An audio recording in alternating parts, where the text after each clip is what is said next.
use a lot of technology. We're the modern approach to bourbon and whiskey until you come in here, because this is kind of historical, right? This is the way they've been doing it for hundreds of years. Now people will do experimental rickhouses, kind of like our glass one over there that we saw too. This is more traditional. Makes it feel like in the belly of the Mayflower or something, right? All this wood. Now, one of my favorite things about bourbon and whiskey is this: the stories, the lore, the tall tales, if you will. I love it. I'm a Kentuckian. You can tell by my accent and barely can speak English. That is because I'm from Kentucky, right? So if you hear any words today you don't recognize, you don't understand, please raise your hand, and I'll do my best to translate for you, okay? But being a Kentuckian, I'm proud of the bourbon industry. I grew up about 40 minutes south of here in a small town in Marion County, Kentucky, called Jessietown. We used to have a store. Just a stop, no stoplight, just a stop sign kind of deal. But the rickhouses, how did they get their name? My favorite story is this. The Scottish and the Irish call them rack houses, R-A-C-K. We thought they said rick, so we've been calling them rick houses ever since.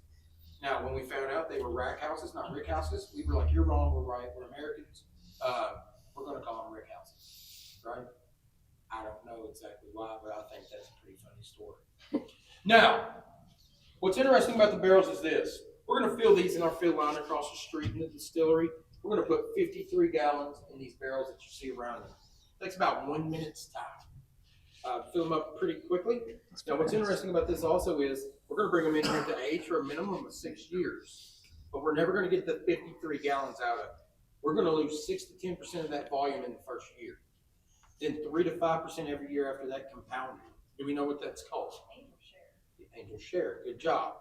Now, when it leaks out of the barrel or it won't come out of the wooden staves, the barrel itself, we call that the Devil's cut. Devil's cut. That's why we say welcome to the Bible Belt, right? You got the angel share and the devil's cut. Now, what's also interesting about this is going to fluctuate to what level and floor you're on. So we're in the coolest spot of the rickhouse right now. It's going to be 15 to 20 degrees hotter as you move up. The higher temperatures, the more loss that will occur. Also, the proof's going to be different in those barrels. Remember this, in the summertime when the barrels are thirsty, they drink up the liquid, the proof will go up. In the wintertime, it pushes it all out, proof will go down. That in and out is what's giving us color and flavor. That's what makes the weather here pretty cool too. Now, we're not the only state to have seasons, but that's just how we traditionally have always aged our bourbon. So think of it this way too. I found this very interesting. A tree in the summertime has its roots open. It's taking in the liquid. Like beautiful green, like leaves, right? You see the fall when it's getting cold, they shut the roots off, the leaves die. The barrels are still doing the same exact thing. It's sucking it in, it's pushing out to transference of colors and flavors. Pretty neat, right? Now we're going to head right this way. We're going to start this tasting. Remember, it's always tasting. You can tell.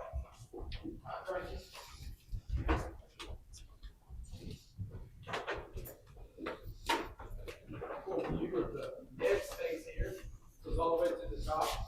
It's kind of hard for you to see, but closer towards the end, there is a plumber's bob, okay? And what that's going to do is, remember, we're in a freestanding building. So there's a cord or a string that goes from the top to the bottom with a weight on it that can check and see to make sure the building is squared off. It being a square building, we have to be careful about unloading and loading the building. Too much weight shift could cause a collapse, right? So if you look, it's kind of hard. If you look straight back over there, we'll kind of see it closer to the other end. And there is sensors, but this is another way to do it to double check it as well. A modern approach and then just more traditional approach to it as well. So right this way, as we move along, we'll look to your left here. You'll see our speed that's established to our rickhouse here. Our founder, Pete Austin, would have a speakeasy attached to his rickhouse, so that's what he got.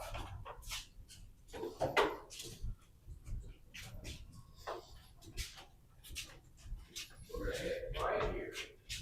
Put the fun. Hopefully, right there.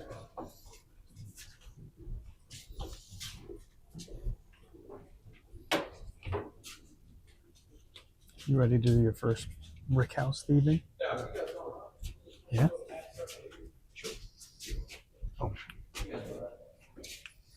Yes, I am. There we go. Did spill gas on myself this morning. That was fun. Now, this experience today is called the Rickhouse Barrel Picking. Rickhouse, check. Barrel thieving, next. So we're getting it.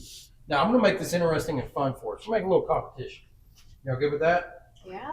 Here's what we'll do. I'm glad you're down because we're doing it either way. The first two barrels, I'm going to tell you the mash bills, what they're comprised of, made of. I'm going to explain them to you, what's the tasting notes, how to do it, and so forth. The third one, you're going to tell me what it is. You'll be experts by then, right? If I train you properly, you should be able to pick that out. Now, if you get it right, I got a prize for you. Okay? If you get it wrong, Competition I have a on, prize Dad. for you as well. It's 2024. Everybody gets a participation trophy. You good with that? She's clapping. Nah. No. Now, Win or go home. way to go. First barrel, very fun barrel, special for two different reasons. But before we get to that, let's talk about the tool. This device I have in my hand here. This is known as a Thief. Barrel thief. Whiskey thief. Right.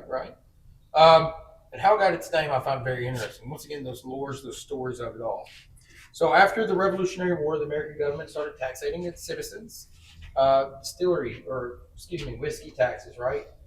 Distilling, whatever it is, they got physically taxed. Tax collectors would come around and physically get that tax using this tool.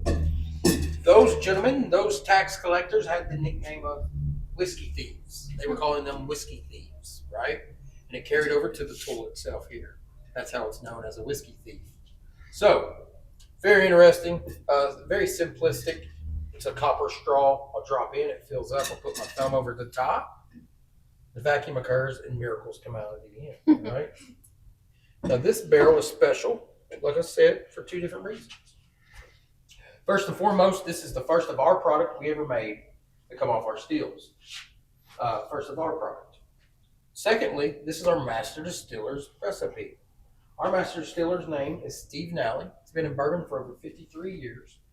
Started out as a janitor for a place you've probably never heard of, called Maker's Mark. He worked there for 32 years. Started out as a janitor. Needed some money for his farm. So he got a job as a janitor. Ended up working there for 32 years, 15 of which he spent as the master distiller. Learned every single job on the way up to become master distiller. Now, working with Maker's Mash Bill, a good wheated mash bill, Steve got the nickname of the King of Wheat. So he's kind of known as the King of Wheat. This is what this is.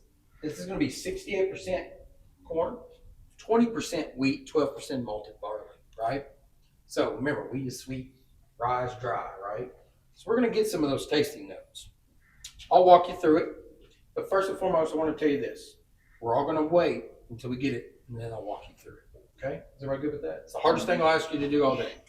The second and third barrels, as soon as you get it, start tasting and having at it, okay? Secondly, is it anybody's birthday or anniversary? We're on our honeymoon. You're on your honeymoon. Congratulations. Now, I'm going to leave this up to you. She's ready. I'm a cheerleader. I'll let you go first or last. If you go first, you got to wait the longest. But the next two barrels, I'll let you go first. So it's up to you. If you want to go last, so you can wait the longest. They did 12 years. We'll go last. You go last? Okay. So here's what we're going to do. We're used to it. You remember I said, welcome to the Bible Belt, right? We're going to do a little Kentucky communion. We got these little communion glasses right here. I want you to come up and grab a cup. I'll give you some. And just be patient and wait. Don't look at it. Don't smell it. Don't taste it. I want to walk you through a quick educational style tasting. I'm not saying you don't know how to drink. This is just one of the ways I've found to enjoy these products, especially at this unfiltered, uncut, 122 proof probably whiskey. This will melt your face off if you do it wrong. I don't want you to do that. I want you to enjoy it, okay? So come up, grab your little glass. Can I ask you what floor of the Rickhouse these came from, if you know? I do not honestly know that. Okay. I could tell you about everything else about it, the age and so forth, but I don't know what floor they came on. I'll get them. We were brought up on bourbon, sweet tea, and Jesus here. There you go. Now, the other three things to remember about tasting is sight, smell, taste, okay? So we see this beautiful amber color, right? Everybody see that? We were talking about it a minute ago. This is clear when it goes in the barrel, right? We call it distillate. Does anybody know any other names for it? Neutral grain spirit, white dog, Moonshine, moonshine, right? You're all right on those. low I wine. like, some people say hooch, Mountain Dew, right? It's just legal moonshine.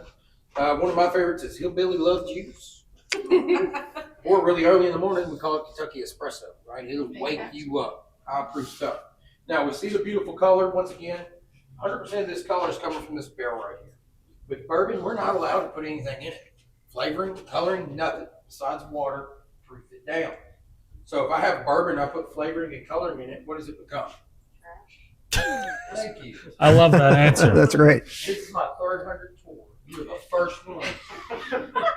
Seriously. Usually somebody says whiskey, and I say exactly trash. But no, I'll remember we're just joking, we're having fun. But it would become a flavored or colored whiskey, right? Right. It always diverts to back what it starts out as a whiskey. Now, 100% of the color comes to barrel, 40 to 60% of the taste and flavors they say you will get out of that barrel as well. So next is going to be smell. Sight, smell. So there's the wrong way and the right way to smell this. I always recommend you follow along, try it out my way, but I want you to enjoy it the way you enjoy it. Smell. Nose up, mouth open. The reason our mouth is open is it opens up your sinuses. It relaxes the tongue off the roof of your mouth. Smell it with your mouth shut, then smell it with your mouth open. Mouth shut, It's a you little probably more only mellow. get ethanol, alcohol, Very it's gonna mellow. burn a little. Then the With your mouth the open, you're 96 really proof. starting to Yeah. pick apart. we got at maybe. home. It's a little bit more going, right? Now you can also rotate on the nostril because your dominant nostril will switch back and forth. So with your mouth open, switching nostrils, tell me what you're smelling. A lot of that weeded funk on it. Wheat funk, right? Usually sweetness, A little sweetness, It's in there. right? Maybe a vanilla, a caramel, a little honey. honey. Remember this, you smell what you smell, you taste what you taste. He said honey. If you don't get hungry, it doesn't mean he's wrong and you're right, and he's wrong. That's each person's different. We perceive it differently. So if you're taking notes like I do for new products that come out, first thing that comes to mind when I smell it, that's what I write. I'll do it more than once, but they usually, the first thing you can think of, that's what you should put down. Now, we smell it, maybe vanilla, maybe caramel, right? Some of those stereotypical notes that you get on this. Now, tasting, this is key. This is high proof. Don't want to melt your mouth or your face off, right? I do. So we're going to do this bilingually right under the tongue. So 4 to 5 seconds under your tongue. We're going to allow it to set. I recommend leaving your mouth open and pushing that ethanol out. We're sacrificing the soft tissue under our tongue instead of everywhere else. I want to make sure I taste it and it doesn't melt me down, okay? So 4 to 5 seconds, very little bit. We don't need a lot. Under your tongue. 1, 2, keep your mouth open, 3, 4, 5, swallow back. Now, if you got too much, you're going to know immediately. It is a hard method if you're not used to tasting in this method. But here's what's happening. Bottom of your tongue's on fire right now. Much more Mine proofy. too. Much more but when I proofy. swallow back, we're Mhm. starting to get some of that creamy, The same the flavor sweetness notes are of the there, wheat. though. learning about it, right? There's some Followed by that warm sensation, starts in the Sweetness. back of your throat, goes to your belly. That Kentucky hug. Like you ain't seen your mama The on a proof while, you get a almost- big Kentucky hug. The That's proof what I almost want. takes away I from want the everything Kentucky else. hug. I don't want the Yeah. Kentucky clinch. I love you said memo. Memo? That's my memo. You got a memo? I got a memo too. Memo and Nana. That's what I had. Granny was my Nana's mom. Real mean. Now. Weren't they all? In this tasting method, you can't learn everything off one sip. I want you to try it again. The second one should be a little bit smoother for you. Maybe you'll learn a little bit more about it. Same method, 4 to 5 seconds, small amounts, all we need. 1, 2, 3, 4, 5. I usually like the second one better. First one, we're waking up those taste buds. The second one, now we're starting to learn a little bit about it. What do we think? Pretty good spice here. Didn't burn Yeah. as much. Didn't burn as much, right? Oh, Matthew McConaughey's favorite style of whiskey. Long branch? No. Well, that's what it is now. All right, all right, all All right. right. I like that. Got a lot of good bourbon Here you jokes. go. I'll be here all week, folks. But if you folks like to come up, you will get the first glass. You can throw it away if you like right there. Now, the first barrel, remember, was a 68-20-12. 68% corn, 20% wheat, 12% of that malted barley. The mash bill on this one, however, is 68-20-12. Difference is the secondary grain. The first secondary grain we tried was wheat. This secondary grain is going to be rye. Been learning about the process in which we do things, but I'm starting to really come around to rye. I used to be a rye baby, right? I'm just coming around to it. That's good. What did we smell in this one? Anything different? A little bit of lime. Lime? Yeah. Comes through on the palate Sometimes too. get green apple. Like it. It's good. You get smell. Ooh, that's good at high Get proof. grass. Yeah. Ooh, that's so Is it a good big at high grass or proof. bag? So we have the 96 proof at home. This Yeah. at probably I'm the same 120 way. something. I Yeah. doubt this one's that high. This one I has agree with that. Some of them are too medicinal and minty, Just depends. which is surprising because I love mint. This is so good. But I'm just not big Yeah. price. Surprising that, at least to me, the wheated seems a little more bitter than the rye. I would have That one's a expected little to be bit the other younger. way. You know, that's what comes with good aging. So this one should be, let me take a look, it should be around 4.5, 5 years. Oh, man. 19, so, 5 years. yeah, it's 2019. Yeah, Going it's on about 5 if it's not already. And the first 5 one years is is pretty good. 4 years. No, not bad, but 6 is better. Yeah, this is a 3-year-old actually. That's 21. That's You can why it see was the so big difference spicy. aging makes in this, Right. right? And that Hadn't goes back smoothed to out yet. kind of what we were waiting on, because people were begging Steve, release it, release it. And he's like, it's not ready, it's not ready, it's not ready. You only get one chance to make a first impression, right? Smart man. They begged and begged and begged him to do it. He's like, just wait, just wait. Now I will say this too. I think Steve was right, and actually I know Steve was right. Because one of our Origin series we released, it's our 60-36-4 Kentucky Straight Bourbon, Rye Bourbon, won Bourbon of the Year last year, International Wine and Spirit Competition. It's good stuff. 6-year-old, 96 proof, great bourbon, most affordable bourbon we sell in the gift shop. I used to say cheapest. The managers don't like when you say it's cheap. Affordable, right? Least expensive. Least expensive. But one Bourbon of the Year, double gold winner, 98 out of 100. But what's interesting about this, we don't sell this one. This was kind of more or less made to compare the two grains. We want to be educational, right? We want to show you. We're very transparent in what we do. So this is one of those tools of being transparent and educational in the same sense. So this one is barreled and not sold.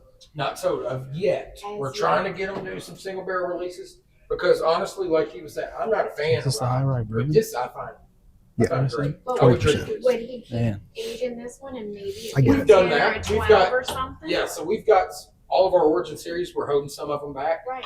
to get those dates. Higher years. Yeah. Right. I mean, if you're trying to get rid of a barrel, Yeah. Well, Just let me I'm know. ready to try it now because that barrel right there is going to be 8 years old. We got 8-year-olds of that already. Right. I think about 11 to 12 is when you're going to see the Origin hit again. Okay. You're That waiting double on that 6. Right. Yeah. Yeah. It's going to be phenomenal. A 95.5 rye. Yeah. yes, yeah, We do, Yep. yeah. they do, green and label. it's good too. That's a great one. Yeah. Yeah. The taxation thing, I think, is very hilarious, if I'm being honest with you, because we fought the British because of taxation and elimination. Then we started getting taxated on it right after the war. But no, 60% of the bottle is taxation. As it sits here right now, unless it says tax paid on it, these are all being taxed every year. Looking at about $13.50 per gallon. So however long it sits, $13.50 times 53 times that. And we told you about the loss that occurs. Now they've changed that in legislation, in a couple of years where you're only taxated what you actually get from the barrels. I'm not sure on the pricing or how it works out. But after it leaves here, it goes to bottling, whether there is a bottling tax. After bottling tax, we sell it to distributors. There's a tax. And the distributors sell it to the vendors. There's a There's a tax. And then the vendors sell it to us. There's a tax. That's 5 times. Yeah. That's crazy. This is why there's no prohibition anymore, right? They learned a heavy lesson on that. Now that is a. The other day I dropped my flashlight. Yeah, that's a There might be some barley on this one. And it thankfully bounced back this way. I could get down there and get it. I want to tell you something.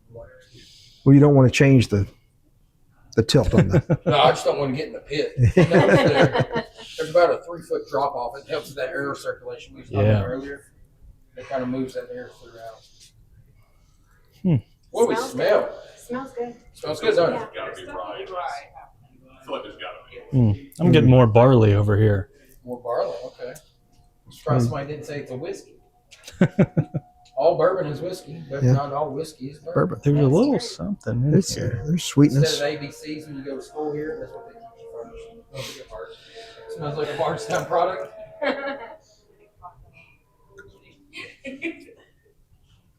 Now, she said hot dog. I was joking. I want to tell you this. When it comes to tasting, I always say you There's a get lot what of you barley get, in you there. smell what you smell, right?